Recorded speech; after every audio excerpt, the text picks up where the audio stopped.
Olá, bem-vindo e bem-vinda. Eu sou o Evandro Cini e esse é o Item Mais da CNN.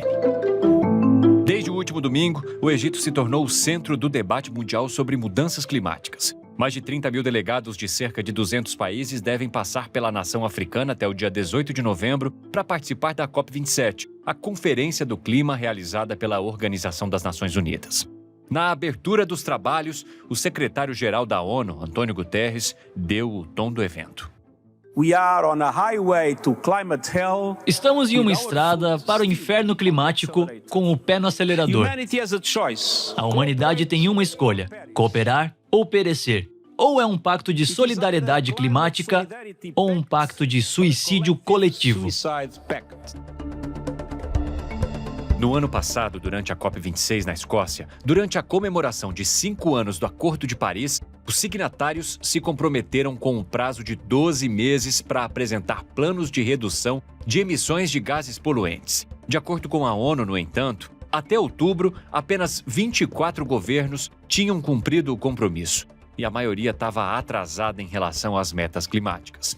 Embora a pauta seja extensa, as negociações neste ano têm como foco temas como a mitigação do aquecimento global, a adaptação às novas condições climáticas e o financiamento das ações para conter as temperaturas. Financiamento climático é um tema que é bastante discutido ano a ano nas conferências do clima. Ano passado foi em Glasgow, não foi diferente. Só que nesse ano a gente acompanhou quando a abertura aconteceu oficialmente e o próprio ministro das Relações Exteriores do Egito, que também preside a COP27 agora neste ano, na própria fala dele agradeceu pelo fato de a discussão sobre financiamento climático ter sido oficializada na pauta. Vamos colocar alguns itens aí na esteira do financiamento climático, pois existem temores, isso de acordo com pessoas com quem eu conversei, ambientalistas, por parte dos países desenvolvidos sobre criar uma possível jurisprudência em relação ao financiamento para aqueles países em desenvolvimento e assim ficarem comprometidos. Por outro lado, os países em desenvolvimento muitas vezes são aqueles mais vulneráveis, aqueles que têm menos a ver com a emissão de gases do efeito estufa, por exemplo. Então, a discussão é bastante grande.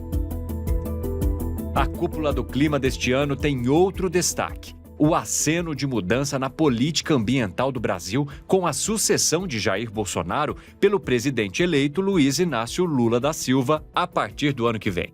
Lula foi convidado a participar do evento e estará no país na semana que vem para uma agenda de debates e reuniões bilaterais. A presença dele também despertou grande expectativa em investidores estrangeiros. Na COP, estão esperando muito a volta do Brasil com uma agenda ambiental construtiva, diferente do que a gente viu ao longo dos últimos anos. E tem um aspecto muito importante e interessante desta nova política ambiental prometida pelo novo governo, que pode destravar bilhões e bilhões de dólares em investimentos. O Brasil, com a política ambiental do governo que vai terminar agora em dezembro, afastou muitos gestores. No exterior, na Europa, nos Estados Unidos principalmente, gestores têm compromissos que não podem investir em países cuja política ambiental não é alinhada aos preceitos daquela instituição financeira ou dos valores daquele banco, daquela gestora. E isso afastou muitos gestores do Brasil. Qual o balanço dos primeiros dias da COP27? E o que podemos esperar da cúpula do clima na semana que vem? Para falar sobre essas e outras questões, neste bloco eu converso com o enviado especial da CNN Brasil ao Egito, Américo Martins, o nosso analista sênior de Inter.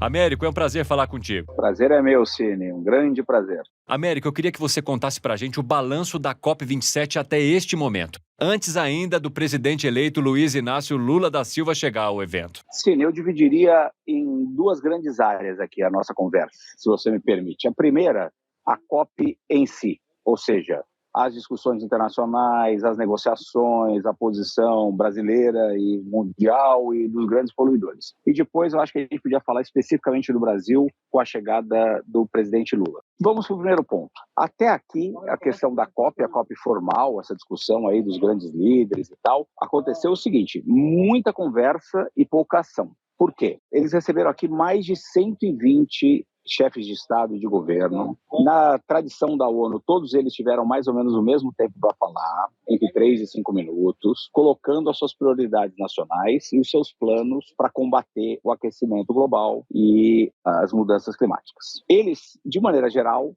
teve algumas variações, obviamente, mas eu podia resumir como o recado foi basicamente o seguinte: todos começaram com: estamos de cara com a tragédia, estamos à beira do precipício, precisamos fazer alguma coisa.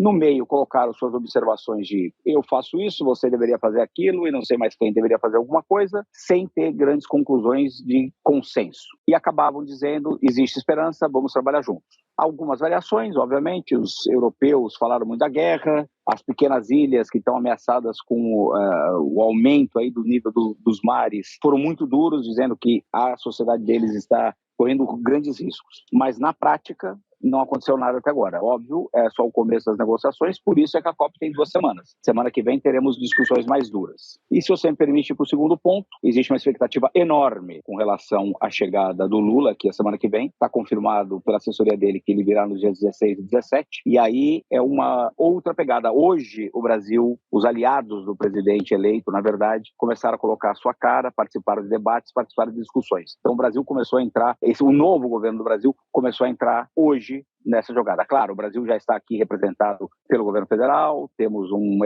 stand oficial do Brasil, tem vários secretários do Ministério do Meio Ambiente, o ministro Joaquim Leite vai chefiar a delegação a partir da semana que vem, quando ele vem para reuniões com os outros ministros dos outros países, mas hoje o novo governo começou a mostrar suas caras. O Américo, eu queria saber de você se há uma impressão de que a guerra e também a crise econômica provocada pela pandemia atropelaram as autoridades e acabou que a questão ambiental foi ficando para segundo plano.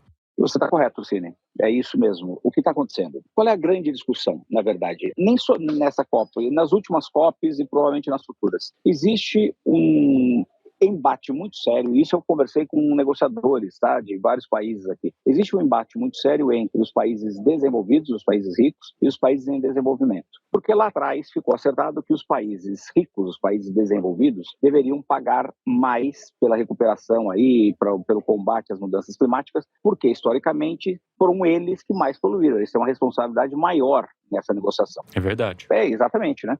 E os países em desenvolvimento, os menores, etc., eles têm a receber. Eles precisam receber ajuda para poder financiar as suas ações contra as mudanças climáticas. Então, tem um embate aqui. Esse embate não vai ser resolvido nessa COP, vai se arrastar ainda, mas você está corretíssimo. A guerra, a crise energética, a inflação em vários lugares do mundo estão servindo de pano de fundo para os países desenvolvidos dizerem: não é o momento da gente fazer isso. Não é o momento de desembolsar os 100 bilhões de dólares que foram prometidos todo ano, porque a conjuntura não permite isso. Então, você está absolutamente correto.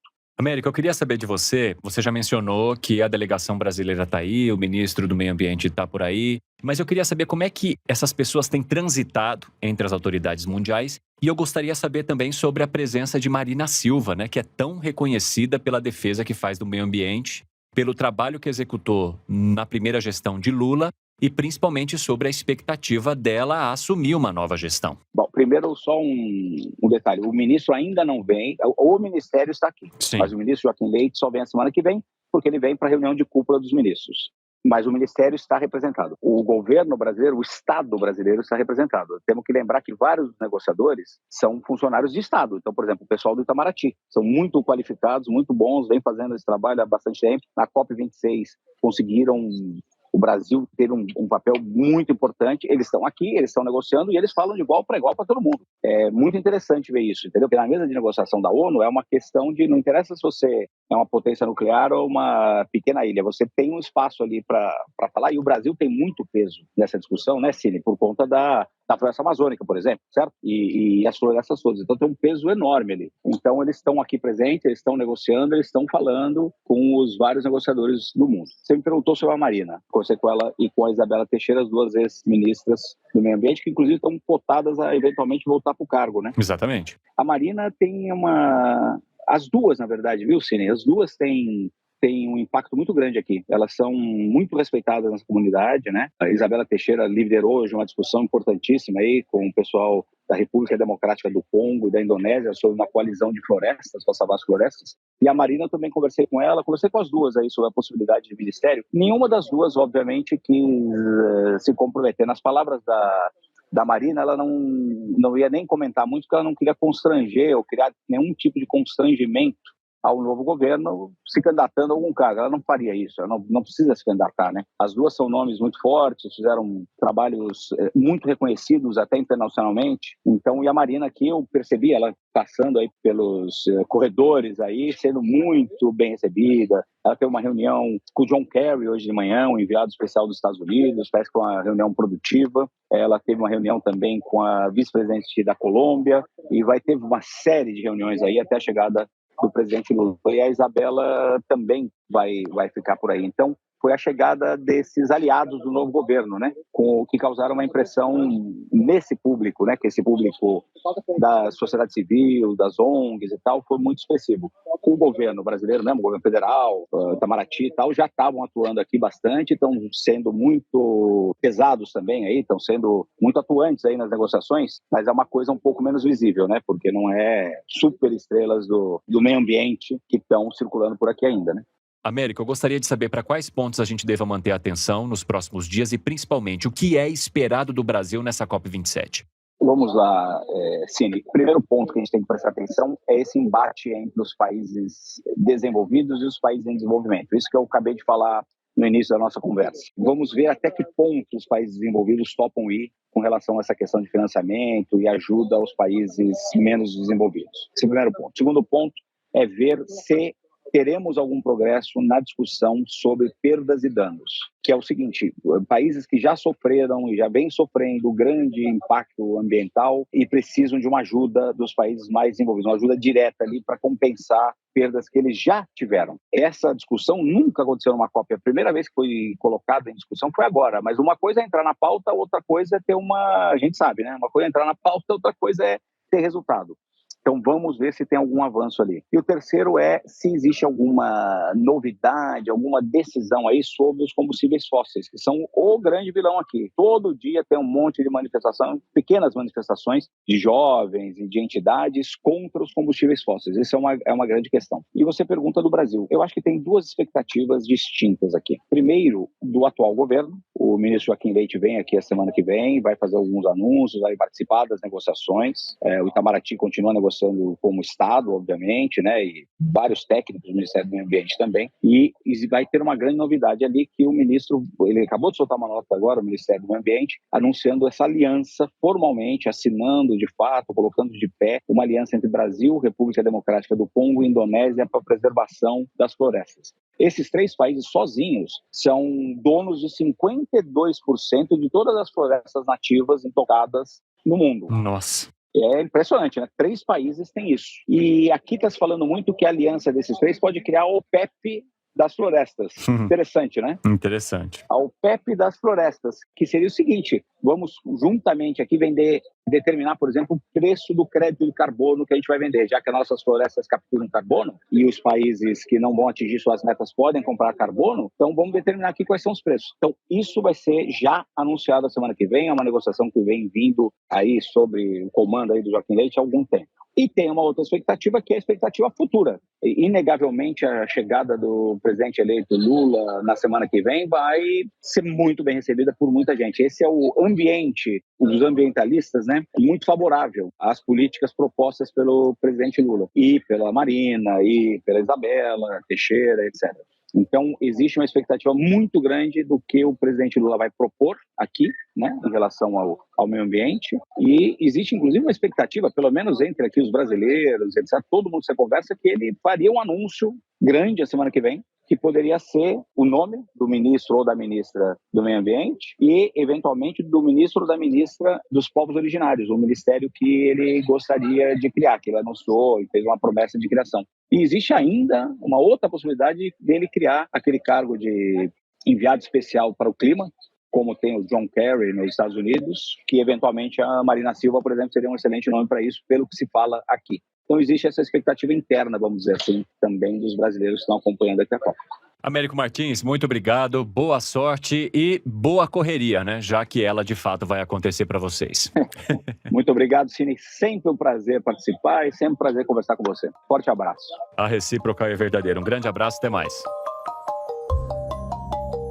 A cúpula do clima é realizada no Egito após uma série de notícias negativas sobre as mudanças climáticas no planeta. E um relatório provisório aponta que os últimos 8 anos podem ser os mais quentes da história. De acordo com o documento, as concentrações de gases do efeito estufa atingiram níveis recordes no ano passado. No caso do metano, o aumento foi o maior já registrado. E os dados dos primeiros meses de 2022 indicam que as emissões continuam aumentando. Este ano, os efeitos da crise climática já atingiram milhões de pessoas, com a onda de calor na Europa, as chuvas recordes no Paquistão e a seca na África Oriental, que é a pior em 40 anos. O relatório prevê um aumento de 10,6% na emissão de gases do efeito estufa até 2030, o que representa uma pequena diminuição do último relatório, que previa um aumento de 13%, mas ainda assim a situação é preocupante. A gente ainda está longe de cumprir aquela meta do Acordo de Paris, o Acordo de 2015, que determinava o comprometimento dos países com adotar ações para limitar o aquecimento do planeta a 1,5 graus Celsius até 2100. A gente ainda está muito longe disso. Se os países continuarem do jeito que estão, se a coisa continuar do jeito que está, a previsão da ONU é de que o aquecimento no planeta será de 2,5 graus Celsius. Então, 1 grau acima daquilo que foi acordado no Acordo de Paris.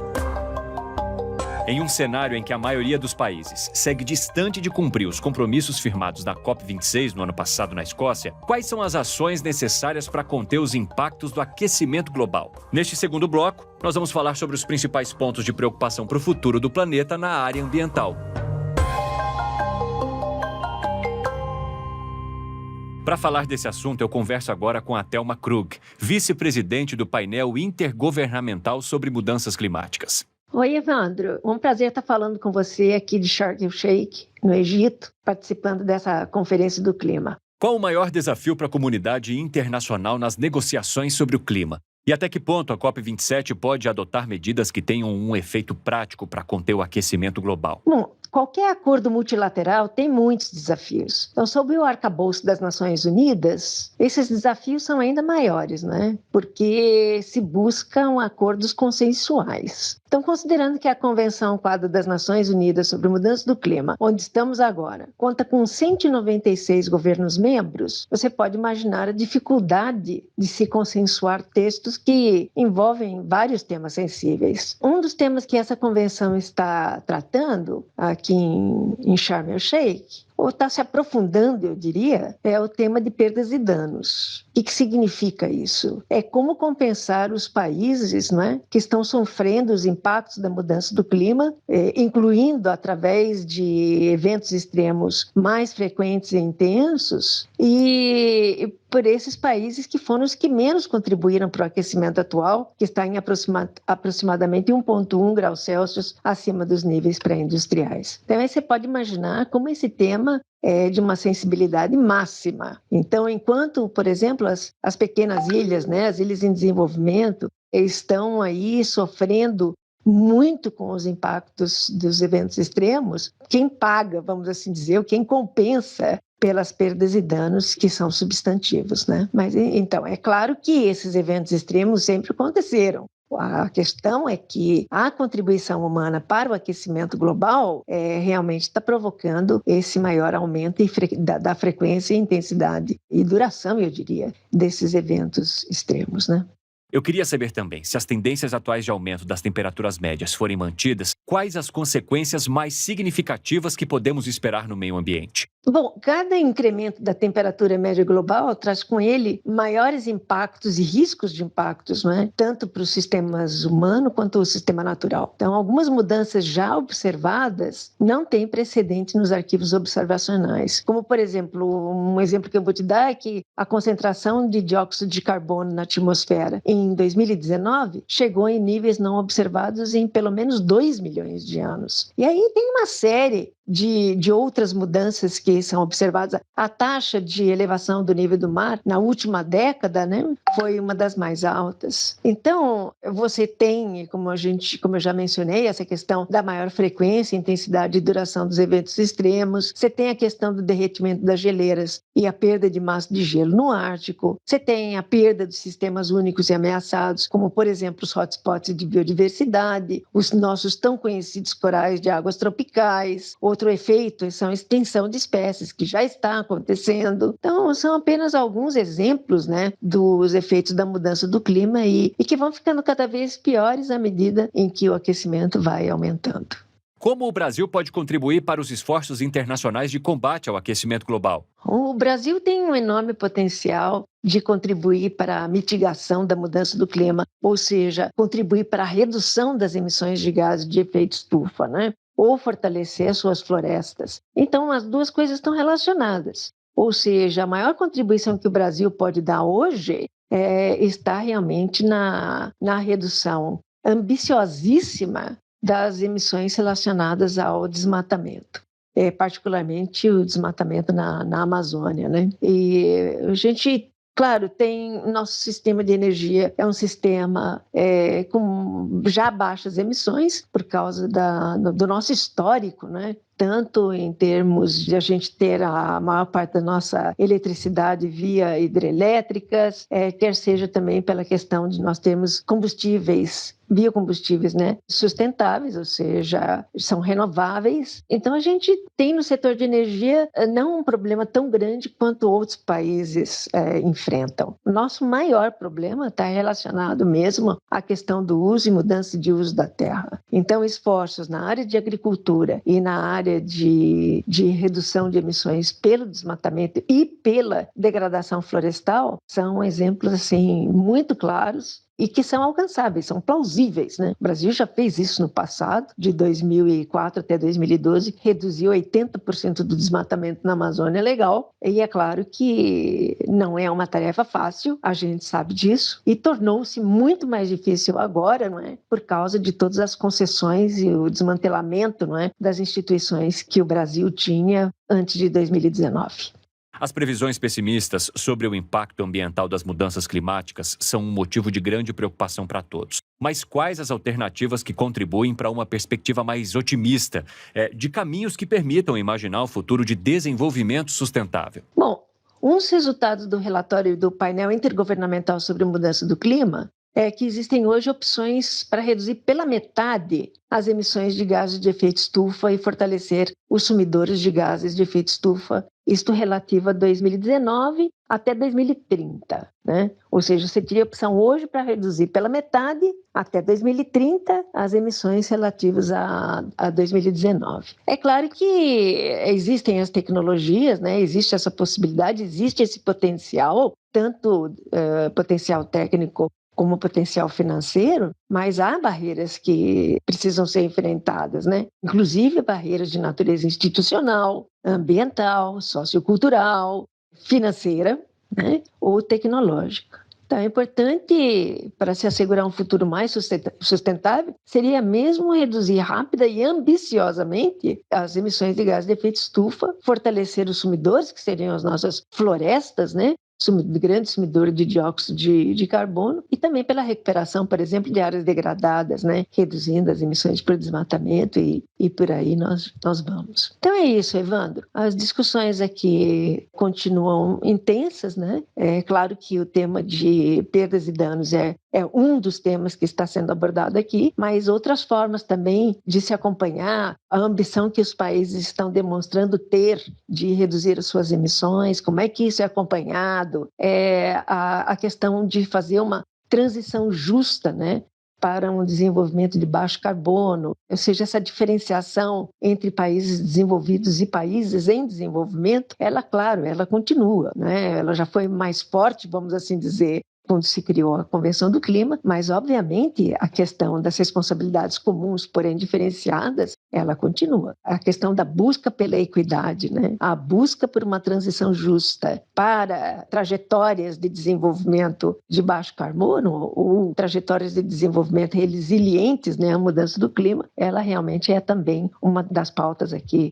em Sharm el-Sheikh. Então, com isso, eu termino aqui, Evandro, e te agradecendo pela oportunidade, né? Thelma Krug, que é vice-presidente do painel intergovernamental sobre mudanças climáticas, obrigado pela tua participação e até a próxima. Muito obrigada. Esse episódio que falou sobre os desafios para a COP27 vai ficando por aqui, mas é claro que você acompanha mais informações sobre a presença do Brasil neste evento, sobre a participação do presidente eleito Luiz Inácio Lula da Silva na COP27 em todas as nossas plataformas digitais e, claro, diariamente nos nossos telejornais.